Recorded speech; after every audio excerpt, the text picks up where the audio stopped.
Hey, what's up guys? Welcome to the first episode. We are going to be talking about profile presence, how to form your profile for new visitors coming to your page, and how to capitalize on that. Let's get it started.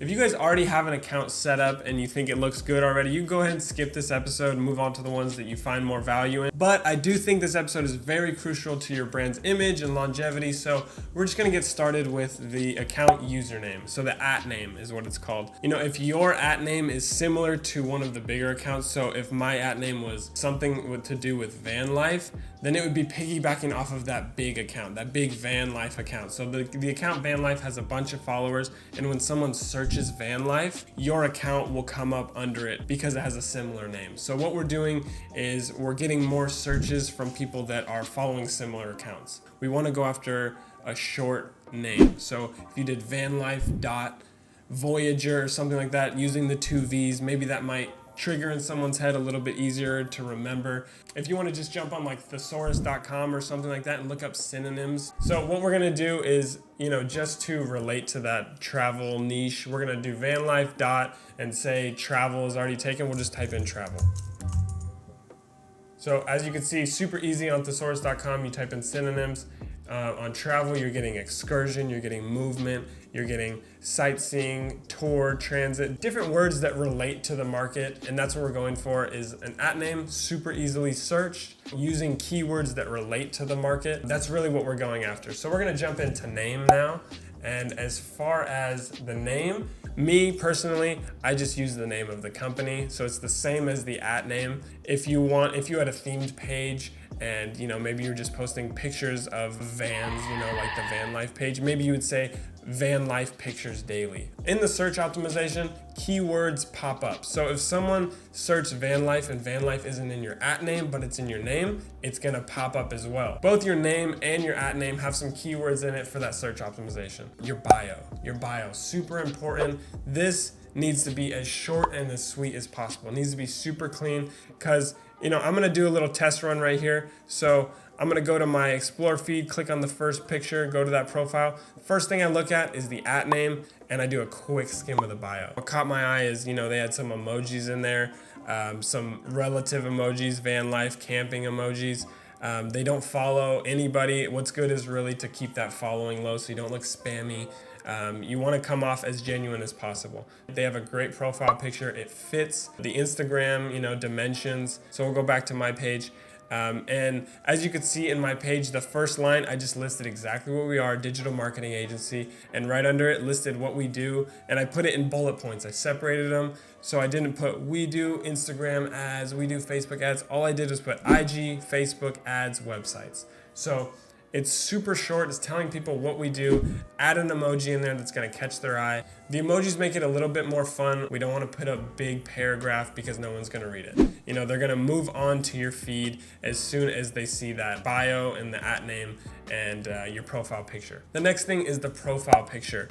We want to have very simple profile picture. Like I said, when I clicked on that page, it was super easy. It was a van. They made an artwork so it fit to the Instagram dimensions. We want it to fit to the dimensions. We don't want something crowded. If it's a picture of yourself, we want it to be a headshot. We don't want it to be a far shot of you. Pictures where it's too crowded drives less engagement because people don't know what it is. We want something to stand out, good amount of color. Like I said, a headshot, not a far picture of you, or preferably a picture of your logo. We want something that's super simple. They know what it is. They don't have to pay too much attention to it because that's going to drive less attention from the link on your page and the rest of your profile. So the next thing we're going to jump into is the call to action on your page. So what we want to do is provide as many ways for them to contact you as possible. So they could DM you, we want them to be able to email you and call your phone number. If someone visits your page and I don't want to email you, maybe I want to DM you, I should be able to. If I don't want to DM you, but I want to email you and make it a little more professional, I should be able to. Giving them more ways to contact you means more opportunity for sales or partnerships and things like that. Then what we're going to move on to is the link in your bio or the website on your page. Why this is really important is because this is the main reason we want to drive them to your page. So I run a digital marketing agency. I want people to click on this website. That's the main reason I even post on my page, is because I want them to click on my website. So what we did, there's a really great tool called Linktree. And what they allow you to do is, as you can see on my page, it says Linktree / We're Social Savvy. We're Social Savvy is my website. So when you click on the page, it then opens up multiple links. So what's really great with Linktree is when you click on it, say you have a YouTube or you have a blog that you want to link to, or you have both, what this allows you to do is link both of those. So you could place your YouTube page, you could place your blog page right there, and it allows multiple opportunities for people to click on your website in your bio and then click to either one of those. So it's driving more traffic to both of them rather than just having your blog link or just having your YouTube link. So the next thing we're gonna move on to is story highlights. So what's really important about these story highlights, the main thing is when I visit a page and they have good looking story highlights, I know that the page is gonna be quality. Creating these story highlights, super easy. I'm gonna show you how to do it right now. It's through a free app called Adobe Spark Post. If you download it, all you have to do is sign in. It's a free sign in, and then you can now create story highlight covers. Super nice. So right when you open that, this is the home page. You click that plus button right there in the bottom. Click solid color. We want a solid color background. It gives you a list of colors. You could then even edit your own color if you wanted to. And then you press done there. You press next, and then as you can see at the bottom, it allows you to pick what size. It doesn't really matter what size because on your highlights it's gonna come out as a circle anyway, but we wanna make sure it's centered. So I'm gonna click this Instagram one, press done. All you're gonna do is click here, press delete. So if you press add, then you could press add icon. It gives you a whole bunch of suggested ones, so it's super easy. You could type in literally whatever you want. So if I type in funny, a bunch of like funny faces and things will come up. I'll click, just a random one, and then it centers it for you. You press done, top right corner, you press save, solid color, save image. It's gonna save to your pictures.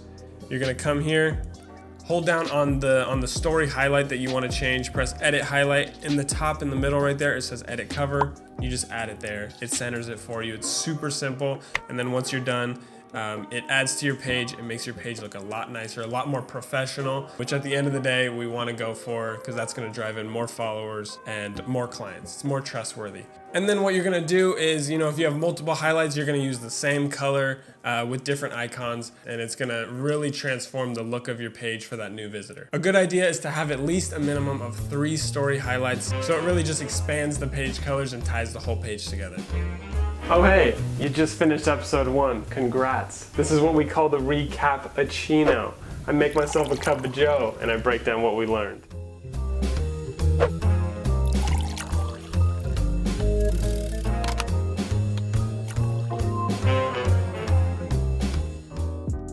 So we covered your bio, how to make it short, how to make it sweet, and make sure to add emojis. Your name, your username, how to keep it short, make sure it looks clean. Don't use underscores, don't use numbers. We want to be searched, we want to use keywords. Profile picture, make sure it fits the dimensions, make sure it looks clean, it's simple, not too crowded. We want to make sure all of your call to actions are in place.